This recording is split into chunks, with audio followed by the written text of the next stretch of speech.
Look, a woman just got elected head of the International Olympic Committee. This is arguably the most powerful sport governing body. She was elected over the person I wanted, who was Sebastian Coe, Right. who is one of the most decorated, well, probably the most decorated athletes out of the UK ever. She's sort of a no name. I didn't know who she was. She won handily.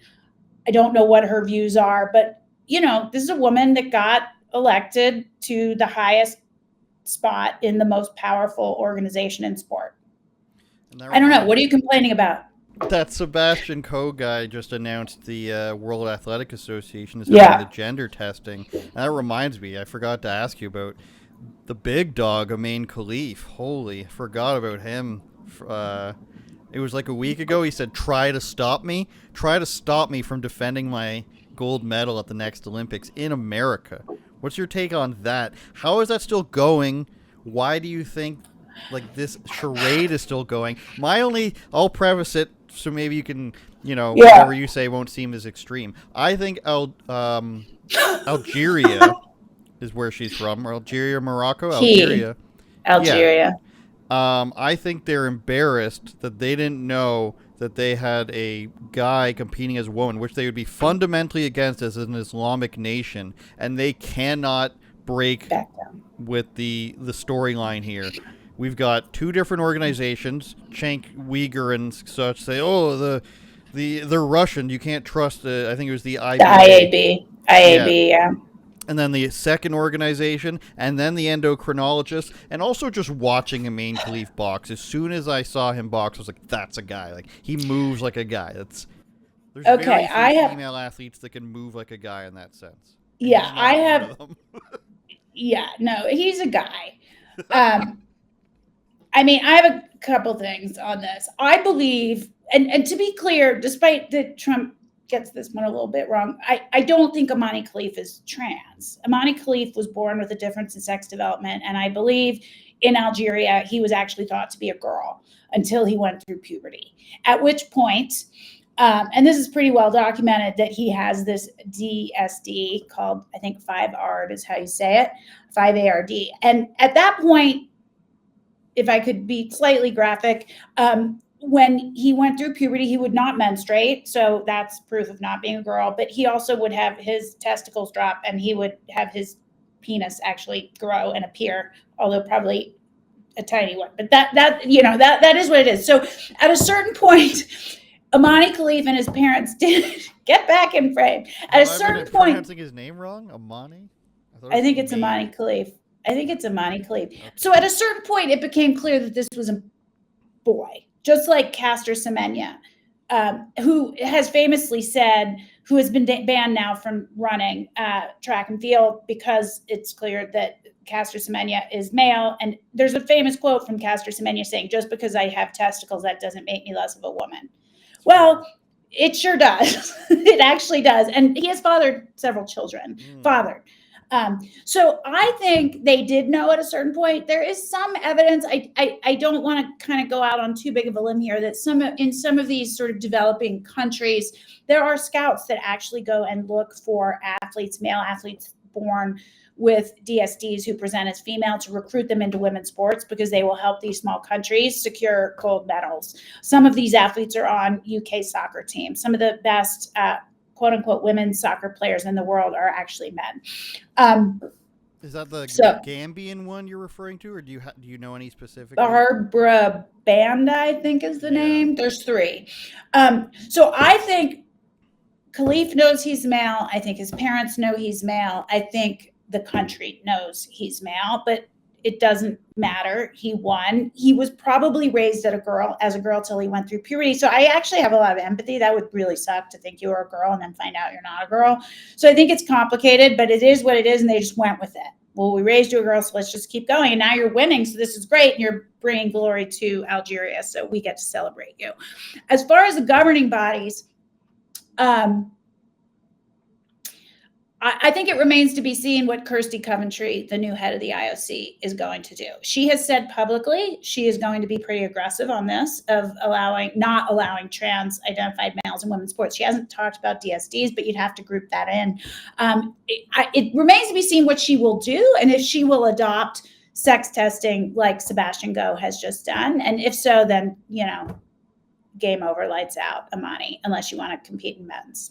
And a lot of people, I should say politicians, pretend as if they always say, the gender checks involve like dropping trow and everything, and you're going to have men testing young girls. Like the two methods that are obviously the least intrusive are a blood test and a cheek swab, because it's literally just your DNA. They look at it under a microscope. It's pretty basic, even for a moron like me. It's pretty easy to conceptualize that they're looking under a microscope for DNA. And they only do it once. You do it once. You could even just spit in a cup. Like, they don't even have to put something in your mouth if that's too invasive. You could spit in a cup and they could know, and that would be on record forever. And by the way, all the like crazy people like AOC who are screaming about this meaning genital checks, it's a total lie, but it's an effective lie because a lot of Americans think that. It's so dumb, it's beyond belief. For people that think a cheek swab is invasive, guess what you have to do to test for drugs in every high-level competition? You have to pee in a cup in front of a person. So they make sure it's your actual pee. If you are a wrestler or a boxer, you weigh in front of a whole committee to make sure that you made weight. I don't think that's what's required because there are categories in sports. So, this is probably the least invasive test that an athlete headed to the Olympics will have to take, a cheek swab or a spit test. Yeah, saying you have testicles and saying you're a woman, it's time's up on that, let's say. Strong, powerful woman that fathered some kids. Can you expand a bit on the people recruiting individuals with these, intersex, what can we call them, conditions? Has somebody told you about that? Is that just people have told me? It's not a theory of mine. Journalists have told me this. Like I said, this is, I don't know if it's true. It sounds feasible. And it sounds, look, there's so few males with these sorts of DSDs that are born presenting as female. And there seems to be an inordinate amount, because it wasn't just Imani Khalif. There was the other boxer too. I can't remember. The Filipino or Thai? Yeah. Filipino. Yeah. I knew he was going to win, by the way, as well. As soon as I saw him, I watch a lot of fighting. And as soon as I saw how these guys can move, I was like, that's weird. As a person who watches a lot of fights, I was like, that person moves like a guy. And then you go and you find out that they're accused of being a guy. And when I can think of like 3 UFC fighters in my lifetime that can move like that, which are confirmed women, you start to like put these pieces together. Yeah, it just seems like there's an inordinate amount. There's 2 that won gold at the Olympics in one event, boxing. 2. That's a high number of the gold medals in women's boxing. Yeah.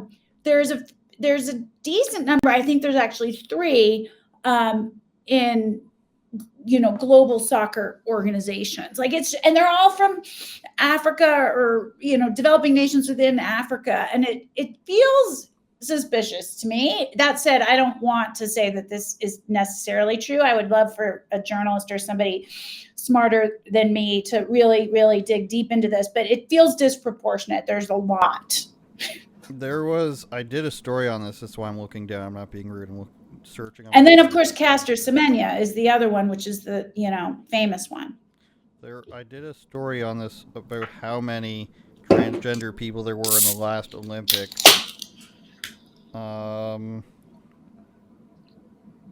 Could be hard to find because it was last year. 600 female athletes. Aaliyah Thomas. The stuff I go through. Imani Khalif. Amane, my apologies. You could be right. I could totally be wrong. I have no idea how to say his name. I've just never thought about it. It was something, I think it was like 25. I'm having trouble finding it here for some reason. Are you Uh, combining trans and these DSD athletes? yes, I Yeah. was, and because that's why I remember the soccer players, because there was two of them on one team, and I Yeah. think they were Ghanan, and they had been suspended from. I should really look this up. We can bring this up next time, but they were suspended, I think, from their league because they were found to be. People thought they were Men. men, and then they said they did tests, and then they say, oh, they basically just swept it on the rug. They didn't really have a conclusive, and they were brought back in for the international competitions. I believe that's what happened.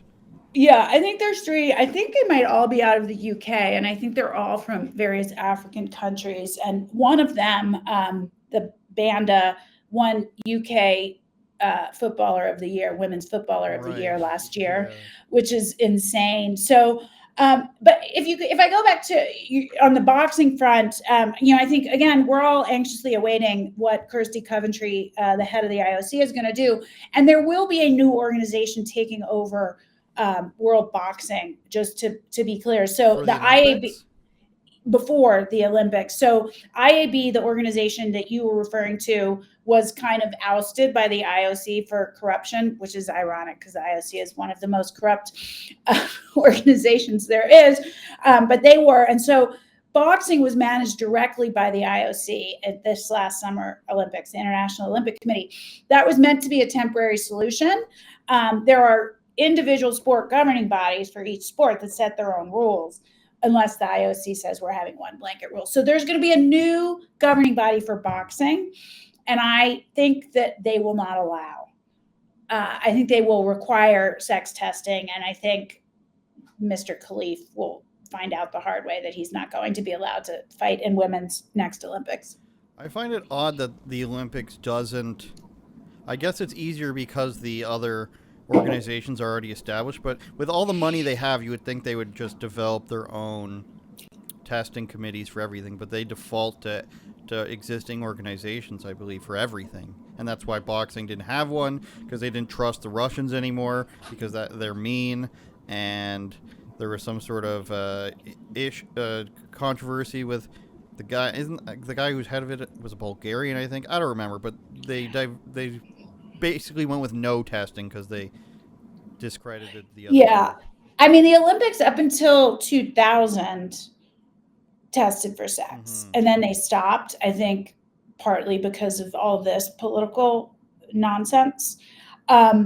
Generally speaking, the way sports governance works is they all do this, and they're like, well, we're not going to decide, you decide. Well, we're not going to decide, you decide. So, the U.S. Olympic Committee does not make a determination. They leave it to each of the individual sport governing bodies, which report into the USOPC. Same with the IOC. But this could all be the only one, I think, who's been bold enough and right enough to make the right decision at this point is Sebastian Coe, who runs World Athletics, which is the governing body that governs track and field essentially for the globe. You also have a conflict sometimes because what you have is in the US, they allow it, men to compete in women's sports. But that means if they qualify for the Olympics in track and field event, they're not going to be allowed to compete there. So it's just the whole thing is a shit show. And then basically. that conversation comes up. Oh, they're discriminatory.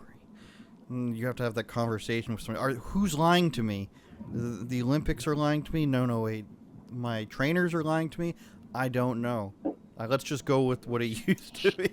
I think I would just point out one thing, that the drug testing for an Olympic type or level event is really robust. And there are banned substances that I will tell you are not performance enhancing. I mean, we saw it. What's the woman's name who, couldn't go to the Olympics, not in Paris, but last time because she tested positive for weed. I think we can all agree that that's not a performance enhancing drug. In fact, some would argue it's quite the opposite. There's a Romanian gymnast, this is from many, many years ago at the Olympics, whose medal was taken from her because she tested positive for cold medicine, which I would also argue is not performance enhancing. And yet we seem fine allowing males to take females' gold medals. And by the way, sex is provides greater advantage than any drug, even steroids, that an athlete could take. Male advantage is greater than steroid advantage.